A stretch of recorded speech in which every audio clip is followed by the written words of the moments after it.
ذی القعدہ 10 ہجری میں رسول اکرم صلی اللہ علیہ وآلہ وسلم نے بیت اللہ شریف خانہ کعبہ کے حج کے لیے عزم مبارک کا اعلان فرمایا۔ جو ہی یہ خبر مشہور ہوئی، دور و نزدیک کے مسلمان حضور علیہ الصلوۃ والسلام کی معیت میں حج کا ثواب حاصل کرنے کے لیے ٹوٹ پڑے۔ 26 ذی القعدہ کو مدینہ سے روانہ ہوئے۔ مدینے سے 6 میل کے فاصلے پر ذوالحلیفہ کے مقام پر پہنچ کر احرام باندھا۔ مدینے سے مکہ تک کی مسافت 9 دن میں طے کر کے ماہ ذوالحجہ کی 4 تاریخ کو مکہ پہنچ گئے۔ حضرت محمد صلی اللہ علیہ وآلہ وسلم کی رکاب میں 1 لاکھ سے زیادہ مسلمان حج کے لیے جمع ہو گئے۔ 9 اور 10 ذی الحجہ کو رسول خدا صلی اللہ علیہ وآلہ وسلم نے حج کے مناسک ادا فرمائے۔ ان بےہودہ رسموں کو جو مشرکین عرب نے حج کی عبادت میں شامل کر لی تھیں ترک کیا۔ بعض بھولے ہوئے مناسک ادا فرمائے اور قریش کے اس امتیاز کو مٹا دیا کہ دوسروں کے ساتھ عرفات میں قیام نہ کریں۔ قریش زمانہ جہلیت میں عرفات کے قیام کو اپنی شان کے منافی سمجھا کرتے تھے۔ 9 ذی الحجہ کو رسول اکرم صلی اللہ علیہ وآلہ وسلم نے وادی عرفات کے مقام نمرہ میں اونٹ کی پیٹھ پر سوار ہو کر خطبہ ارشاد فرمایا۔ یہ خطبہ حضرت محمد صلی اللہ علیہ وآلہ وسلم کا آخری وعظ تھا۔ احادیث و تفسیر کی کتابوں میں یہ خطبہ اپنی کامل و مکمل صورت میں کہیں موجود نہیں، البتہ اس کے جستہ فکرے اور اس کی منتخب عبارتیں جو لوگوں کو یاد ہیں احادیث کی کتابوں میں ملتی ہیں، انہی فکروں اور عبارتوں کا ترجمہ ذیل میں درج کر دیا جاتا ہے۔ یہ خطبہ اس لحاظ سے بہت اہم ہے کہ اسے ہادی برحق پیغمبر خدا صلی اللہ علیہ وآلہ وسلم کی وصیت سمجھنا چاہیے۔ خطبہ کے دوران میں آپ صلی اللہ علیہ وآلہ وسلم نے فرمایا، ہاں میں نے آج جہلیت کے تمام دستوروں کو اپنے پاؤں تلے کچل دیا ہے۔ اللہ عز و جل نے تم سے جہلیت کی گمراہیاں دور کر دی، نسبی فخر مٹا دیے۔ مومن متقی اور فاجر شکی ہے۔ آج کے بعد عربی کو عجمی پر اور عجمی کو عربی پر کسی قسم کی فضیلت نہیں۔ انسان سب آدم علیہ السلام کی اولاد ہیں اور آدم علیہ السلام مٹی سے پیدا کیے گئے تھے۔ ہر مسلمان دوسرے مسلمان کا بھائی ہے، تمام مسلمان ایک ہی برادری ہیں۔ اے لوگو، اپنے غلاموں کا خیال کرو، جو خود کھاؤ وہی ان کو کھلاؤ، جو خود پہنو وہی ان کو پہناؤ۔ جہلیت کے خون کے دعوے سب کے سب باطل کر دیے گئے۔ سب سے پہلے میں اپنے خاندان کا خون یعنی ربیعہ بن حارث کے بیٹے کا خون باطل کرتا ہوں۔ جہلیت کے تمام سود بھی باطل کر دیے گئے۔ سب سے پہلے میں اپنے خاندان کا سود یعنی عباس بن عبد المطلب رضی اللہ تعالیٰ عنہ کا سود باطل کرتا ہوں۔ عورتوں کے معاملے میں خدا سے ڈرتے رہو، تمہارا عورتوں پر اور عورتوں کا تم پر حق ہے۔ تمہارا خون اور تمہارا مال اسی طرح حرام ہے جس طرح یہ دن اس مہینے میں اور اس شہر میں حرام ہے، تاں کہ تم اپنے پروردگار سے جا ملو۔ میں تم میں ایک چیز چھوڑ کر جا رہا ہوں، اگر تم نے اس کو مضبوطی سے پکڑا تو تم کبھی گمراہ نہ ہوگے۔ وہ چیز اللہ عز و جل کی کتاب یعنی قرآن مجید ہے۔ خدا نے ہر حقدار کو از روئے قانون وراثت اس کا حق دے دیا۔ اب کسی وراثت کے حق میں وصیت جائز نہیں۔ لڑکا اس کا ہے جس کے بستر پر پیدا ہوا، زانی کے لیے پتھر ہے اور اس کا حساب خدا کے ذمے ہے۔ جو شخص اپنے باپ کے علاوہ کسی اور کے نسب سے ہونے کا دعویٰ کرے اور جو غلام اپنے مولا کے سوا کسی اور کی طرف اپنی نسبت کرے، اس پر خدا کی لعنت۔ ہاں، عورت کو اپنے شوہر کے مال میں سے اس کی اجازت کے بغیر کچھ لینا جائز نہیں۔ قرض ادا کیا جائے، ادھار واپس دیا جائے، عطیہ لوٹا دیا جائے، ضامن تاوان کا ذمہ دار ہے۔ اور ہاں، میرے بات گمراہ نہ ہو جانا کہ ایک دوسرے کی گردن مارنے لگو۔ تم خدا کے سامنے حاضر ہونا اور وہ تم سے تمہارے اعمال کی باز پرس کرے گا۔ ہاں، مجرم اپنے جرم کا خود ذمہ دار ہے۔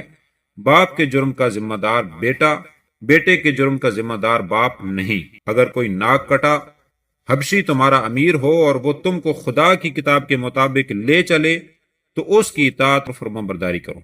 ہاں، شیطان اس بات سے مایوس ہو چکا کہ تمہارے اس شہر میں قیامت تک پھر کبھی اس کی پرستش کی جائے، لیکن تم چھوٹی چھوٹی باتوں میں اس کی پیروی کرو گے اور وہ اس پر خوش ہوگا۔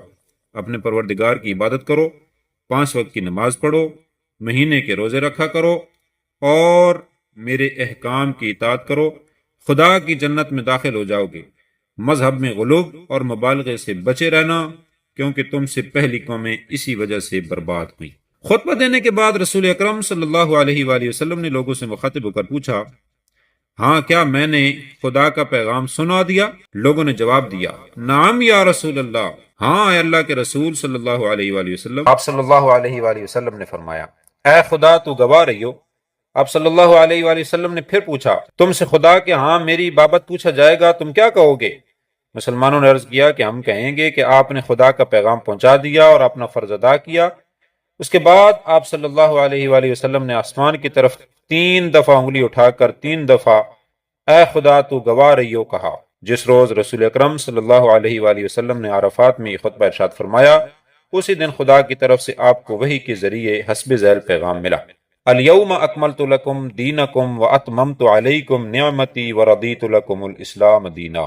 آج میں نے تمہارے لیے تمہارا دین کامل کر دیا اور تم پر اپنی نعمت پوری کر دی اور تمہارے لیے اسلام کو دین پسند کر لیا۔ یہ وہی اس بات کا پیغام تھی کہ رسول اکرم صلی اللہ علیہ وآلہ وسلم کی زندگی کا مشن پورا ہو گیا اور دین اسلام جو نوع انسانی کے آغاز سے رسولوں اور نبیوں کی وساطت سے لوگوں کو پہنچایا اور سکھایا جا رہا تھا، اس دن اپنے ارتقاء کی ساری منزلیں طے کر کے پایا تکمیل کو پہنچ گیا۔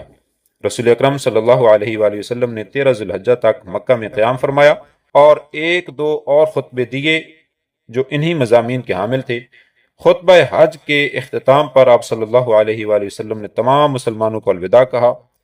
اس حج کے دوران میں آپ صلی اللہ علیہ وآلہ وسلم بار بار یہ کہتے تھے کہ مجھ سے حج کے احکام سیکھ لو، شاید مجھے دوسری بار حج ادا کرنے کا موقع نہ ملے۔ آخری خطبے کے بعد آپ صلی اللہ علیہ وآلہ وسلم نے یہ بھی فرمایا کہ جو لوگ موجود ہیں وہ اور دوسروں کو جو موجود نہیں یہ پیغام پہنچا دیں۔ مدینہ کی طرف سے لوٹتے وقت آپ صلی اللہ علیہ وآلہ وسلم نے غدیر خم کے مقام پر صحابہ کرام رضوان اللہ تعالی علیہم اجمعین کے سامنے ایک مختصر سا خطبہ دیا۔ آپ صلی اللہ علیہ وآلہ وسلم نے فرمایا اے لوگو میں بھی بشر ہوں، ممکن ہے خدا کا فرشتہ جلد آ جائے اور مجھے قبول کرنا پڑے۔ میں تمہارے درمیان 2 بھاری چیزیں چھوڑتا ہوں، ان میں سے ایک تو کتاب اللہ ہے جس کے اندر ہدایت اور روشنی ہے، پس خدا کی کتاب کو مضبوطی سے پکڑو اور اس سے چمٹے رہو۔ دوسری چیز میرے اہل بیت ہیں، اپنے اہل بیت کے بارے میں تم کو خدا کی یاد دلاتا ہوں۔ بعض روایت میں آیا کہ رسول اکرم صلی اللہ علیہ وآلہ وسلم نے غدیر خم کے اس خطبہ میں حضرت علی رضی اللہ تعالیٰ عنہ کے لیے بعض تعریفی جملے بھی ارشاد فرمائے اور آخر میں کہا جس کو میں پیارا ہوں علی رضی اللہ تعالیٰ عنہ بھی اس کو محبوب ہونا چاہیے۔ اے خدا جو علی رضی اللہ تعالیٰ عنہ سے محبت رکھے تو بھی اس سے محبت رکھ، اور جو علی رضی اللہ تعالیٰ عنہ سے عداوت کرے تو بھی اس سے عداوت کر۔ چند دن کے بعد رسول اکرم صلی اللہ علیہ وآلہ وسلم طلوع آفتاب کے وقت مدینہ کی سرزمین میں حسب ذیل دعا پڑھتے ہوئے داخل ہوئے۔ اللہ عز و جل بزرگ و برتر ہے، اللہ عز و جل کے سوا کوئی معبود نہیں، وہ ایک ہے، اس کا کوئی شریک نہیں، اس کے لیے ملک ہے اور ستائش، وہ ہر چیز پر قادر ہے۔ لوٹے آ رہے ہیں توبہ کرتے ہوئے، عبادت گزار سجدہ کرتے ہوئے، اپنے پروردگار کی ستائش کرتے ہوئے۔